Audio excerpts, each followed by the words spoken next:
السلام علیکم ورحمۃ اللہ وبرکاتہ۔ بسم اللہ الرحمن الرحیم۔ جنت اور جہنم کے پرفریب راستے، آج اس کا ایپیسوڈ نمبر 4 دیکھتے ہیں۔ ہنستا حال اس مکان سے کہیں بڑھیا کے کھانسنے کی آواز آ رہی تھی۔ میں نے جھانک کر دیکھا، ایک عمر رسیدہ عورت بستر پر پڑی یوں لگ رہی تھی جیسے ایک ڈھانچہ ہو۔ اس کے قریب ایک دوسری عورت کھڑی تھی جو کوئی 50-60 کے پھیرے میں ہوگی۔ اماں دعا لے لیں، اماں نے بامشکل کھانسی پر قابو پاتے ہوئے کہا۔ آ گئی دعا۔ ناصر کو کہاں سے پیسے ملے؟ پتہ نہیں، مگر کہیں سے تو لے ہی آئے ہیں۔ ہائے میرا بچہ، بڑھیا کراہتے ہوئے بولی۔ پتہ نہیں کیسے لایا ہوگا۔ عورت نے بڑھیا کو سہارا دے کر بٹھایا اور دوا اپنے ہاتھ سے اس کے منہ میں ڈالی۔ پھر وہ خاموشی سے کمرے سے نکل گئی۔ بڑھیا مشکل سے سانس کھینچتے ہوئے لیٹ گئی۔ دوسرے کمرے میں اس عورت کا شوہر بیٹھا تھا۔ بانو، اماں کو دعا دے دی؟ جی، اس نے مختصر سا جواب دیا۔ بانو، تم نے جیسے میری ماں کا خیال کیا، میرے پاس الفاظ نہیں ہیں کہ میں شکریہ ادا کر سکوں۔ اب کیسی باتیں کرتے ہیں، آخر میری بھی وہ کچھ لگتی ہیں۔ آدمی نے لمبی سانس کھینچی اور بولا، وہ تو تمہارا بڑا پن ہے، ورنہ اماں آج تک تمہارے ساتھ جو بھی کرتی رہی ہیں میں سب دیکھتا جا رہا ہوں، اور اب تو وہ ایسے حال میں ہیں جس میں اولاد بھی اپنے والدین کو نہیں پوچھتی، اور تمہارا تو ان سے بہو کا رشتہ ہے۔ تم کیسے کر لیتی ہو یہ سب؟ تم کیسے کر لیتی ہو؟ میں اگر تمہاری جگہ ہوتا تو شاید نہ کر پاتا۔ وہ آہستہ سے بولی، میں نے تو کچھ بھی نہیں کیا، اور ویسے بھی کیا اس دنیا میں عدلے کا بدلہ ہی ہوتا ہے؟ اصل نیکی تو وہ ہے جو بے لوث ہو کر کی جائے۔ جو انہوں نے کیا وہ ان کا کرم، جو میں کر رہی ہوں وہ میرا عمل ہے۔ وہ شخص بولا، مگر ہاں، آسان تو نہیں۔ پچھلے 3 سال سے تم اسی طرح اماں کی خدمت کر رہی ہو۔ تمہیں وہ باتیں تو یاد آتی ہوں گی جو وہ تمہیں کہا کرتی تھی، وہ طعنے، وہ ترش باتیں۔ آخر میں بھی انسان ہی ہوں، یاد تو آتی ہیں، خاص طور پر جب میرا کوئی قصور بھی نہیں ہوتا تھا اور اس کے باوجود مجھے سنایا جاتا تھا، مجھے ستایا جاتا تھا۔ تب ذرا ذرا بات پر مجھے خوب سنائی جاتی تھی۔ ظاہر ہے 3 سال پہلے کی تو سب باتیں میرے ذہن میں نقش ہیں۔ ہر ایک کے سامنے میرا ذکر کرنا، میرے پوہڑ پن کے تذکرے کیے جاتے تھے، مگر ناصر، پھر صبر اور کیا ہوتا ہے؟ اگر اس کے بدلے مجھے جنت مل جائے تو کیا یہ صبر مہنگا ہے؟ ہرگز نہیں۔ اگر اس کے بدلے میرے گناہ جھڑ جائیں، کیا یہ سہنا مشکل ہے؟ ہرگز نہیں۔ بات بات پر جب تانے دیے جاتے، وہ تانے سننے آسان ہو گئے۔ جب میں نے یہ سنا کہ اللہ تعالیٰ مظلوم کے ساتھ ہوتا ہے، اس خیال نے ہی مجھے ایسے مسحور کر دیا کہ میرا اللہ جو میرے ساتھ ہے، پھر اماں کی باتیں زیادہ اثر نہیں کرتی تھی۔ ناصر بولا، ہاں، لیکن آج کل ایسا کون سوچتا ہے؟ آج کل تو عورتیں شوہروں کے بل کے کان بھرتی ہیں، ان کو اکساتی ہیں، اتنا ظرف کس میں ہے؟ وہ بولی، دیکھیے ناصر، ظرف انسان میں ہوتا نہیں ہے، کسی میں بھی نہیں ہوتا، ظرف کو پیدا کرنا پڑتا ہے۔ جب آخرت کی منزلیں سامنے نظر آنے لگیں، جب آخرت کی زندگی یاد آئے، جب حساب کتاب کے مرحلے حقیقت نظر آئیں، تبھی ظرف آتا ہے، اور تبھی صبر کرنا بھی آسان ہوتا ہے، تبھی درگزر کیا جاتا ہے، تبھی بے لوث ہو جاتا ہے انسان۔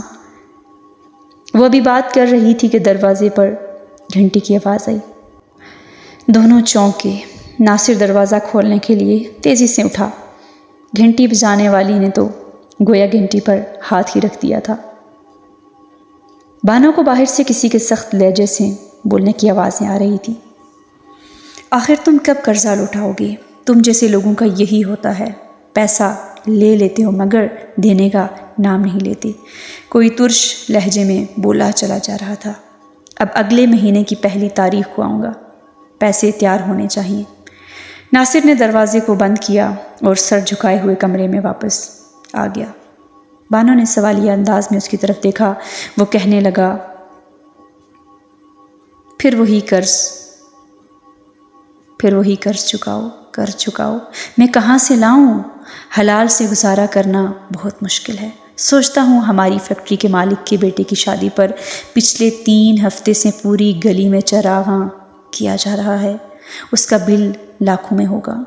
روزانہ ایک فنکشن ہوتا ہے جس پر نت نئے گروپ آتے ہیں جو گانا بجانا کرتے ہیں۔ ہر دن 20-25 ڈشز پر مبنی کھانا مہمانوں کو دیا جاتا ہے۔ ڈیکوریشن کے تو کیا ہی کہنے، وہ تو کروڑوں میں ہے۔ سڑک سے لے کر گھر تک ایک ایک کونے کو سجایا گیا ہے۔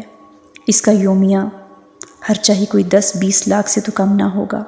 ایک وہ ہیں اور ایک یہاں میں ہوں جس کے پاس 50,000 روپے بھی نہیں کہ جو دے کر چکایا جا سکے۔ اماں کی بیماری نہ ہوتی تو یہ میں قرض فوراً سے چکا لیتا۔ اب میں کہاں سے ادا کروں اتنا سارا قرض؟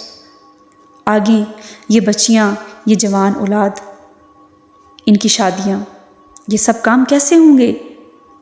لوگ تو جائز ناجائز کی پرواہ کیے بغیر کما رہے ہیں اور عیش کی زندگی گزار رہے ہیں، اور ایک مجھے 1 تاریخ کا انتظار کرنا پڑتا ہے اماں کی دعا لانے کے لیے بھی۔ بانو سے رہا نہ گیا، وہ بولی، لیکن آپ حلال کا لقمہ اپنی اولاد کے منہ میں ڈالتے ہیں، آپ حلال گھر لاتے ہیں، اس لیے رات کو سکون سے سوتے ہیں۔ اپنی محنت سے جو بھی کماتے ہیں وہ آپ کی عبادت ہے۔ ہاں کہتی تو تم ٹھیک ہو، مگر سوچتا ہوں ان بچیوں کی شادیاں بھی تو میں نے کرنی ہیں، وہ بھی اللہ کرا دے گا۔ ابھی تو آپ اس بات پر خوش ہو جائیں کہ ہمارے نبی کریم صلی اللہ علیہ وآلہ وسلم نے فرمایا، جس کی 2 بیٹیاں ہوں یا 3 ہوں، پھر اگر ان کی اچھی پرورش کرے، ان کی تربیت کرے، ان کی شادی کرے تو وہ جنت میں آپ صلی اللہ علیہ وآلہ وسلم کے ساتھ ہوگا۔ اور رزق حلال کمانا تو ویسے بھی عبادت ہے، لہٰذا آپ تو دونوں طرح سے اجر کما رہے ہیں۔ ناصر مسکرا دیا۔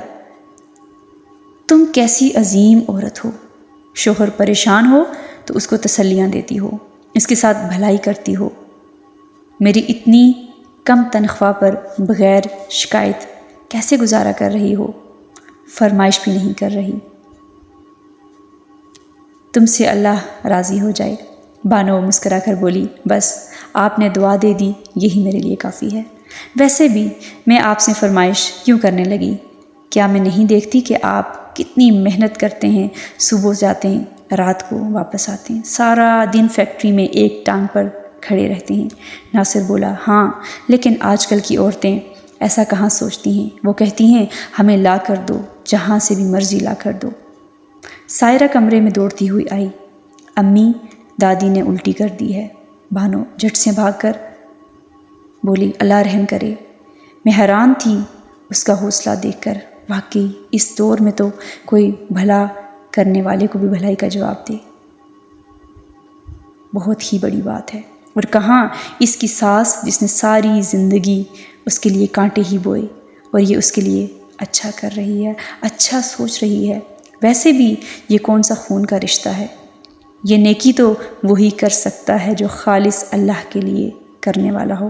میں نے کہیں گھروں کی کہانیاں دیکھی ہیں، لوگ ہمسایوں کے ساتھ اچھا کرتے ہیں، دوستوں کے ساتھ خوش رہتے ہیں، ہر آنے جانے والے کے ساتھ خوش اخلاقی کے ساتھ پیش آتے ہیں، مگر میں نے یہ نہیں دیکھا کہ وہ رشتہ جو خون کا نہ ہو، جس میں خوشگوار یادیں نہ ہوں، اس کے ساتھ کوئی بھلائی کرے۔ بانو نے بڑے صبر سے الٹی کو صاف کیا، مگر بی اماں کی زبان سے نہ تو کوئی دعا نکلی اور نہ ہی کوئی شکریہ یا تعریف، جبکہ یہ عورت کس حوصلے سے کام کر رہی تھی، جیسے کہ وہ اپنے کسی پیارے کے لیے کرے۔ واقعی جنت کے راستے کے راہی دنیا میں ہی نظر آنے لگتے ہیں۔ وہ ابھی صفائی ستھرائی سے فارغ ہی ہوئی تھی کہ بیٹی نے آ کر کہا، امی پڑوس سے گلشن آنٹی آئی ہیں، جاؤ جا کر چائے بناؤ، اور سنو جو کل ساتھ والوں کے گھر سے مٹھائی آئی تھی وہ بھی رکھ دینا۔ لیکن امی وہ مٹھائی تو آپ کو بہت پسند ہے اور آپ نے اتنے شوق سے اپنے لیے رکھی تھی، کون سا ہمارے گھر روز روز مہمان آتی ہیں؟ کوئی بات نہیں بیٹا، مہمان کی مہمان نوازی کرنا یہ بھی نیکی ہے۔ ہمارے نبی صلی اللہ علیہ وآلہ وسلم نے اس کی تاکید کی ہے۔ اور بیٹی کو ہدایت دے کر کمرے سے نکل گئی۔ آنے والے مہمان سے خوش دلی سے ملی۔ گلشن بولی، کیا حال ہے تمہاری ساس کا؟ بس ویسے ہی ہیں بھائی، میری ساس نے مجھے تو ناجائز کچھ باتیں سنائی تو میں نے 1 مہینہ ہو گیا منہ ہی نہیں لگایا۔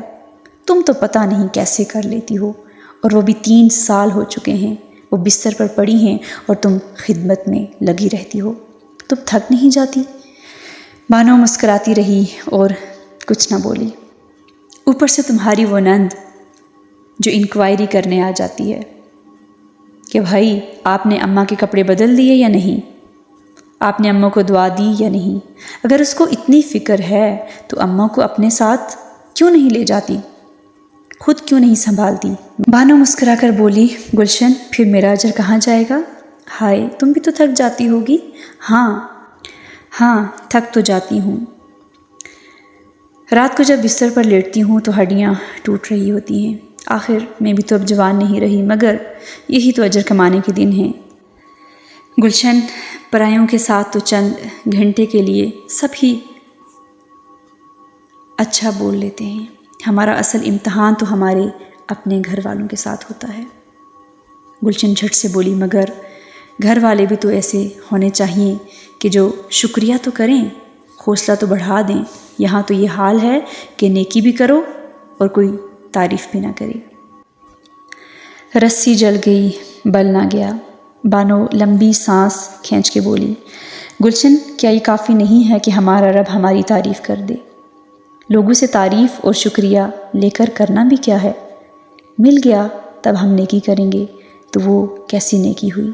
نہ ملے تو یہ کام چھوڑ دیں تو یہ کیسی نیکی ہوئی؟ تب تو ہم نے شکریہ کے لیے نیکی کی نا۔ اصل نیکی تو وہ ہے جس میں نہ کسی سے شکریہ چاہیے نہ تعریف۔